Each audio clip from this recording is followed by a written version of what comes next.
하나님의 놀라운 축복의 비밀하신 말씀은 히브리서 제13장 16절의 말씀입니다. 히브리서 제13장 16절 오직 선을 행함과 서로 나누어 주기를 잊지 말라. 하나님은 이 같은 제사를 기뻐하시느니라. 아멘.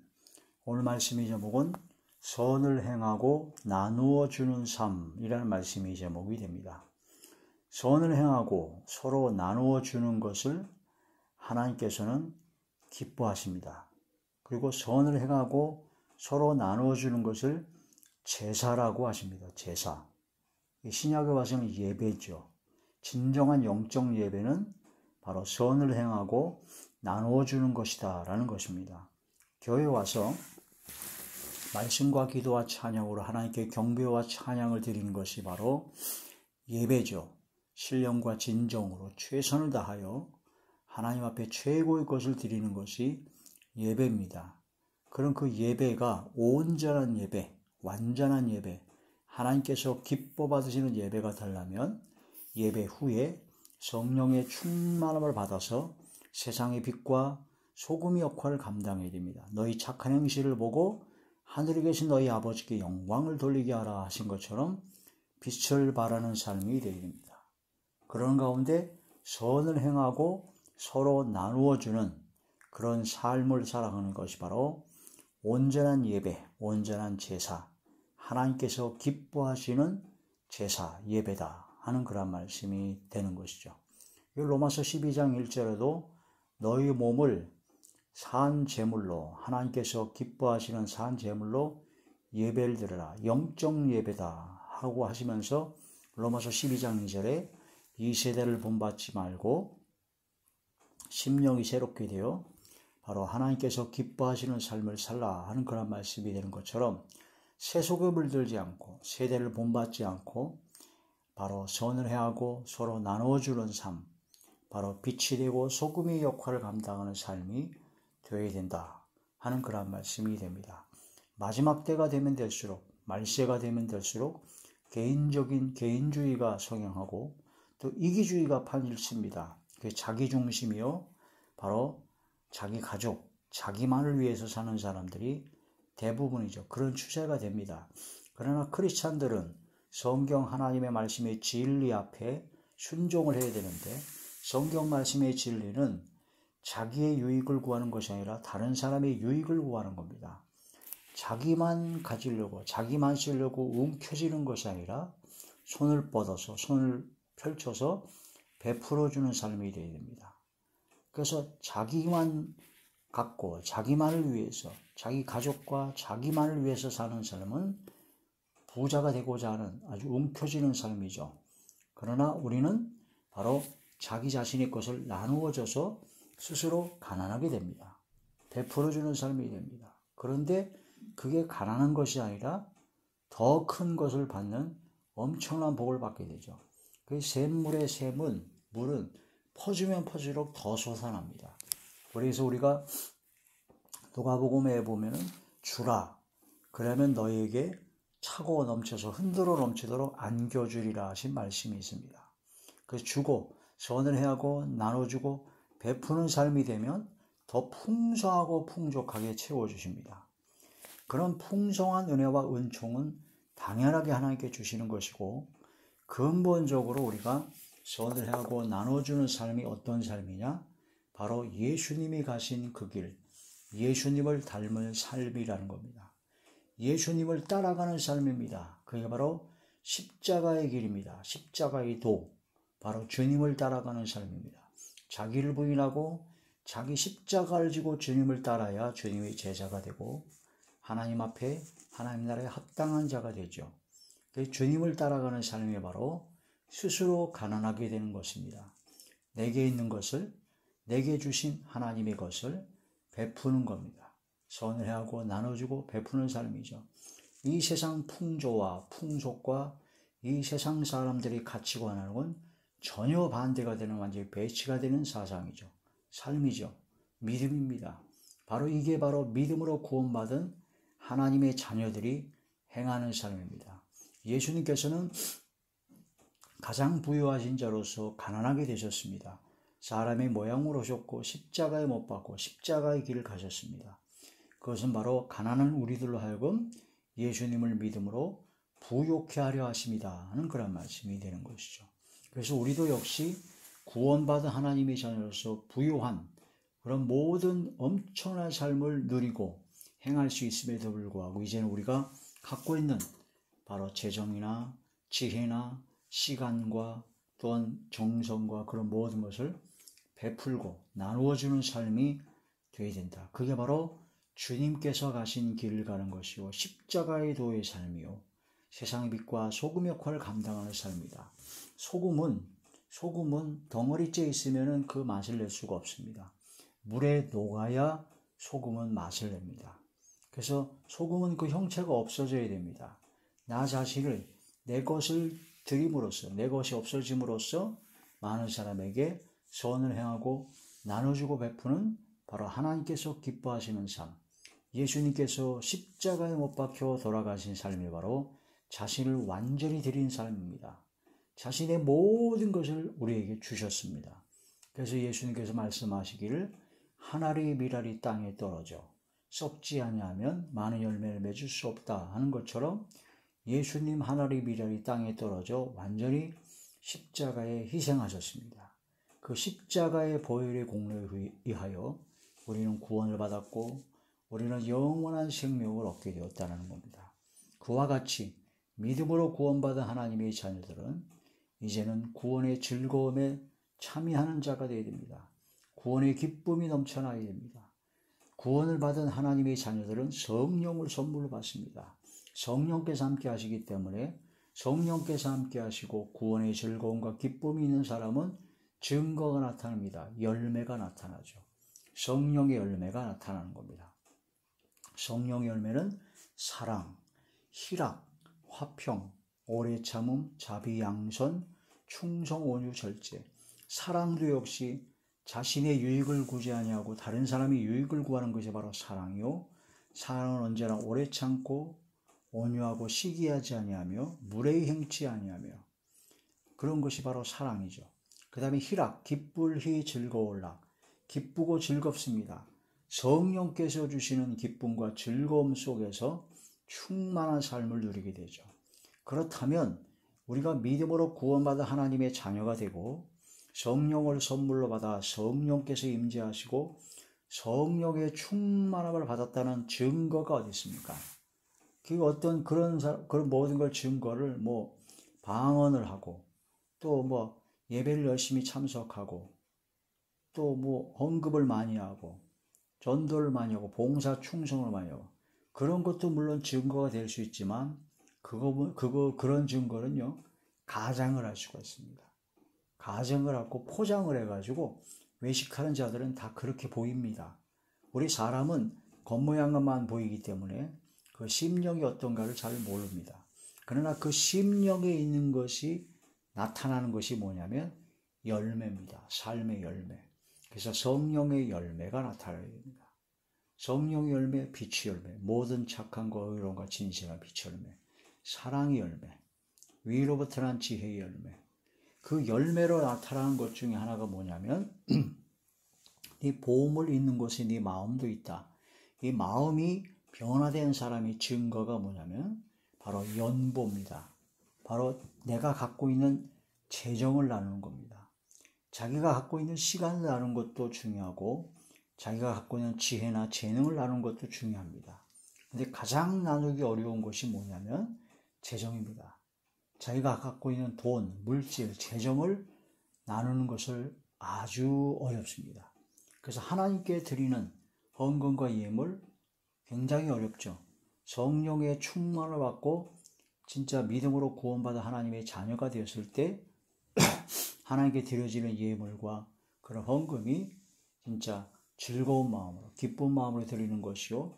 또 하나는 가난한 이들, 어렵고 힘들고 고아와 과부를 그 환난 중에 돌보는 것에 재정이 필요하죠. 그런 것을 도와줄 때 세상 사람들은 어떤 자기가 뭔가 남을 도와줬다 그러면 반드시 그 모든 보답을 받기를 원합니다. 그래서 인맥을 구축하고 뭔가 자신에게 유익을 줄 만한 사람, 자신에게 뭔가 이익이 될 만한 사람한테 재정도 쓰고 시간도 쓰고 정성도 쓰고 다 합니다. 그러나 크리스찬들은 성경 말씀의 진리 말씀을 깨달은 사람은 오히려 부유한 자, 그런 사람에게 그런 재정을 쓰는 것이 아니라 오히려 가난하고 어려운 고아와 과부와 같이 어려운 그 환난 중에 있는 사람들을 위해서 바로 재정도 쓰고 시간도 쓰고 정성과 재능과 모든 걸 쓴다는 거죠. 그렇게 되면 그 사람들이 갚을 능력이 없잖아요. 그래서 보답을 못합니다. 그런데 하나님께서 그 모든 것을 갚아주시겠다고 하셨습니다. 그래서 가난한 사람들에게 하는 모든 것은 다 예수님께 한 것이요, 바로 하나님께 꾸어드리는 삶을 살아가는 것이다. 하나님께서 꽂다, 가난한 자를 돌보는 사람에게 내가 너에게 빚을 졌다라고 하나님께서 말씀하시면서 하나님께서 그 빚을 갚겠다라고 하십니다. 이게 바로 뭐냐면 가난하고 어려운 모든 사람들은 바로 하나님의 바로 자녀, 고아의 아버지요, 과부의 남편이시요, 가난하고 어려운 사람을 불쌍히 여기고 항상 이끌어주시는 하나님 아버지시기 때문에 그럴 정도로 우리를 사랑하시고 가난한 자를 돌보는 것을 굉장히 기뻐하신다라는 그런 말씀이겠죠. 그래서 선을 행하고 나누어주는 삶을 살아가는 것이 바로 구원의 즐거움을 회복한 사람의 삶이요, 바로 성령의 열매를 맺는 사람의 삶의 열매, 증거다라고 볼 수가 있습니다. 아무리 막 은혜를 받고 펄펄 뛰고 눈물 콧물 다 흘리는데 정작 자기 주머니에서 나가는 헌금과 예물에 대해서는 철저하게 아주 아끼고 아주 근한 사람은 제대로 진짜 회개한 것이 아니라고 볼 수도 있습니다. 물론 포장하고 가장하는 것도 있지만 진심으로 마음의 중심으로부터 바로 그런 은혜를 받으면 바로 하나님 앞에 헌금과 예물, 가난한 자를 돕는 연보를 하게 됩니다. 연보. 아프리카 오지에서 고통 가운데 신음하는, 또한 북한에서 고통 가운데 신음하는, 이슬람권에서 복음 전도하면서 순교하고 고통 가운데 신음하는 그런 모든 내용을 듣고 눈물을 흘립니다. 진심으로 그들을 위해서 기도합니다. 그들을 위해서 참 감사하고 그들을 위해서 막 은혜를 받습니다. 그런데 정작 그분들을 위해서 선교 헌금을 하자, 구제 헌금을 하자라고 하면 자기의 주머니에서 나오는 재정을 철저히 아낍니다. 물론 가난하고 어려운 가운데 있는 분들은 없을 수가 있어요. 못할 수도 있습니다. 적은 금액을 할 수도 있습니다. 그런데 자기가 있는 풍족한 재정을 갖고 있는데도 불구하고 아주 바들바들 떨면서 자기의 재정을 아끼는 그런 사람들이 있죠. 하나님을 진심으로 사랑한다고 합니다. 하나님의 은혜에 너무나 감사하다고 합니다. 그런데 하나님께서 주신 모든 것이 바로 하나님께 주신 것이라는 걸 믿는다고 합니다. 자기가 갖고 있는 지혜, 재능, 재정, 모든 건강 다 하나님께 주신 것을 확실히 믿는다고 합니다. 그래서 자기는 믿음으로 구원받았다고 합니다. 그런데 11조를 하나님께 드려라 하니까 11조는 아까워서 못 드려요. 자기가 이미 쓸 것이 너무 많아서 11조를 드리기는 어렵습니다 라고 합니다. 그래서 성경 말씀을 어떻게 하든 이리 꿰고 저리 꿰고 변질시켜서라도 11조를 안 해도 된다. 11조는 율법 시대에 이루어졌던, 율법 시대에 이루어졌던 것이기 때문에 지금 은혜 시대이기 때문에 안 해도 된다. 그렇다면 모세 율법 이전에 아브라함도 11조를 했고 야곱도 11조를 했습니다. 바로 율법 시대 이전부터 있었던 하나님의 언약의 증거가 바로 11조입니다. 이런 11조에 대한 것을 따지기 전에 나의 모든 것은 다 하나님의 것이다 라는 그런 믿음의 신앙 고백이 겨우 11조, 10분의 1을 하나님께 드리는 것을 아까워해서야 그게 진짜 믿음일까 의심스러운 것이죠. 록펠러 같은 사람은 10의 9조를 쓰고 10분의 1로 자기의 생활을 했다고 합니다. 그 믿음의 선진들, 하나님의 자녀들을 보면 성령 충만하고 풍성한 가운데 자기의 모든 쓸 것을 내어놓고 순교하는 주의 종들은 재정이 아니라 자기의 모든 생명을, 순결을 각오하고 복음을 전하지 않습니까? 선교사들, 그런 분들은 재정이 문제가 아니라 자기 모든 생명을 다 내건 거죠. 그러니까 재정으로 충만한 물질의 그런 풍성한 삶을 사는 사람들은 자신의 11조, 당연하게 이건 뭐 하나님의 것이니까 당연한 것이고, 구제헌금, 선교헌금, 그런 모든 하나님께 내가 쓰는 모든 재물과 그런 모든 것을 사용하여 하나님의 나라를 확장하고 생명을 구원하는, 생명을 구주하는 일에 어둠 속에서 방황하는 이들을 진리 가운데로, 빛 가운데로 인도하는 일에, 잃어버린 영혼을 찾는 곳에 나의 재정을 사용할 수 있는 것이 얼마나 큰 축복이고 얼마나 큰 은혜임을 깨달아야 됩니다. 그래서 연보가 헬라어로 유로기아라고 하는데 바로 축복의 의미가 있습니다. 하나님께 축복입니다. 하나님께 복을 받은 겁니다. 그렇게 베풀 수 있는 것, 선을 행하고 나눠주고 베풀 수 있는 삶, 그게 바로 하나님께 복을 받은 축복이다라는 그런 말씀이 되죠. 연보는 하나님께 기본적으로 축복이면서 하나님께서 그렇게 선을 하고 나눠주고 베푸는 삶을 살게 되면 하나님께서도 갚아주시겠다고 하셨으니 더 큰 복을 받게 됩니다. 하나님께서 어느 정도 재정을 주셨는데 그 재정을 가지고 선을 하고 나눠주는 데 사용하지 않고 자기만 움켜쥐고 자기만 실컷 배불리고 떵떵거리고 사는 사람들에게 하나님께 더 주고 싶으시겠습니까? 안 주죠. 하나님 앞에 항상 선을 하고 나눠주고 베푸는 삶, 가난하고 어렵고 곤고한 사람들을 위해서 자기의 재정과 자기의 모든 시간과 자기의 모든 정성을 바로 베푸는 사람들에게 하나님께서는 더 큰 재정, 더 큰 재능, 더 엄청난 복을 내려주신다는 겁니다. 그래서 연보는 축복이다. 연보는 버릴 연자 돌보자, 자신의 것을 버려서 자신의 것을 나눠서 남을 돕는 것이 바로 연보인데 그것은 바로 축복이다 하는 그런 말씀이 되는 겁니다. 지금 많은 사람들이 또 자기만을 위해서, 자기 가족만을 위해서, 또 자기가 다니는 교회를 중심으로만, 자기 교회만, 다른 교회는 아직 무시하고, 그래서 자기 교회에 내는 헌금만 중요하게 여기고 진짜 선교의 비전을 갖고 순교의 각오라고 하는 선교사님들이라든가 선교단체라든가 가난하고 어려운 개척교회 목사라든가 주의 종들, 신학생들을 위한 도움의 손길을 주는 것을 극도로 싫어하는 사람도 있어요. 그냥 교회만 11조 감사만 합니다. 선교헌금, 구제헌금, 베푸는 삶을 사랑하는 것, 선교단체에 보내는 것 아주 귀한 겁니다. 하나님께. 어떤 교인들은 자기가 다니는 교회가 엄청나게 큰 교회, 대형 교회예요. 그래서 교회가 그냥 재정이 넘치고 차고 넘칩니다. 그래서 막 엄청난 부자의 그런 교회인데 그 교회 교인인 그 사람은 오로지 자기 교회만 내야 된대요. 그리고 다른 선교단체나 선교사, 개척교회 목사나 어려운 이웃들, 신학생들 그런 분들을 도와주는 것은 아주 철저하게 배제합니다. 자기는 자기 다니는 교회만 냈기 때문에 난 괜찮다라는 거죠. 안타까운 일입니다. 그건 성경적인 진리를 모르는 겁니다. 또 다른 의미에서 자기중심적이 자기애이죠. 이기주의입니다. 자기만을 위해서, 자기 가족만을 위해서, 자기가 다니는 공동체 교회만을 위해서 사는 것. 자기가 다니는 교회만 교회가 아니고 모든 믿음을 가진 구원받은 하나님의 자녀들은 바로 하나님의 성령께서 임재하시는 성령의 전이요. 바로 그게 바로 하나님의 교회입니다. 바로 교회 공동체죠.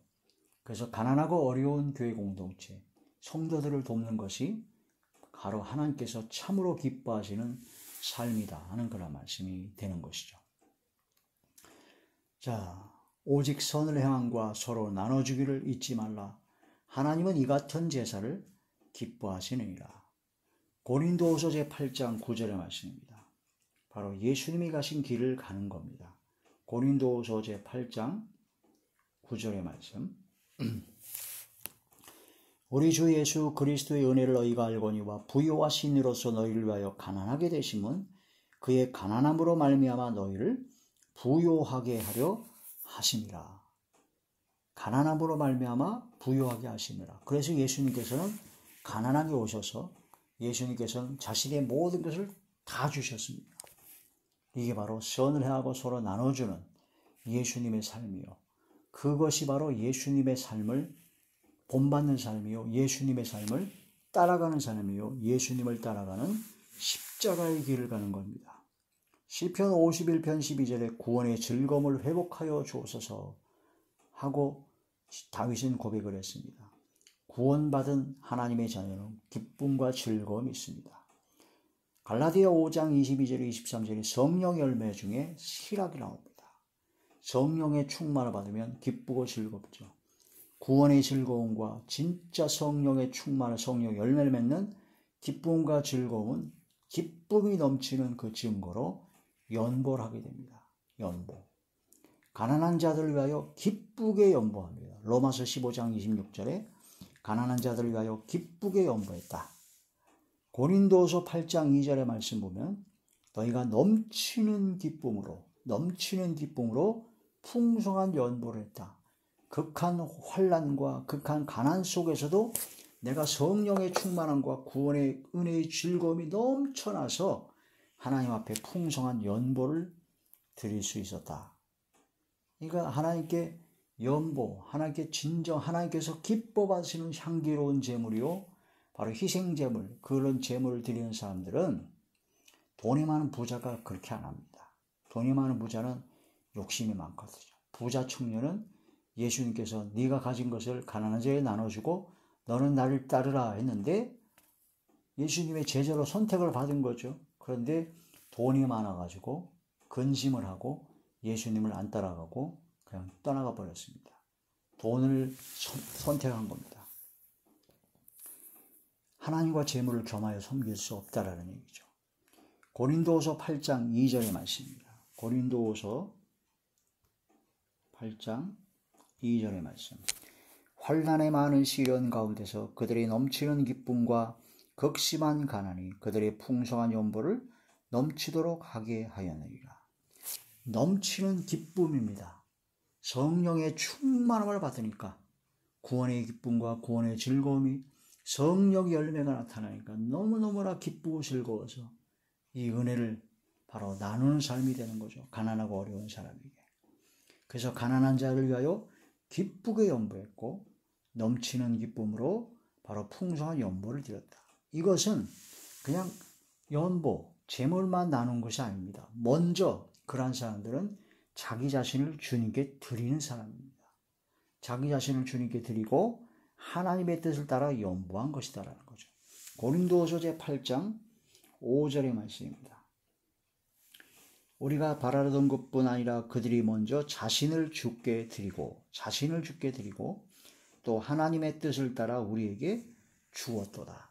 하나님의 뜻을 따라 선교 헌금, 구제 헌금 그런 것을 했다라는 얘기가 됩니다. 이것이 바로 진정한 연보요, 진정한 선을 해하고 나눠주는 축복된 삶이다. 하나님께서 기뻐하시는 삶이다. 그런 말씀이 되는 거죠. 그게 바로 요한복음 제13장 34절에 주님께서 우리를 사랑하신 것 같이 내가 너희를 사랑한 것 같이 너희도 서로 사랑하라 라고 말씀을 하시는 겁니다. 에베소 5장 2절에 보면 사랑을 따라 행하는 것은 바로 향기로운 제물이요 희생제물로 예수님께서 드렸었던 것처럼 그 길을 가는 것이다라는 겁니다. 에베소서 제5장 2절의 말씀입니다. 그리스도께서 너희를 사랑하신 것 같이 너희도 사랑 가운데서 행하라. 그는 우리를 위하여 자신을 버리사 향기로운 제물과 희생제물로 하나님께 드리셨느니라. 할렐루야. 이러한 말씀을 통해서 우리는 선을 행하고 나누어주는 삶, 최고의 삶을 누리며 살아가는 저와 우리 모두가 되시길 주의 이름으로 축원합니다. 할렐루야.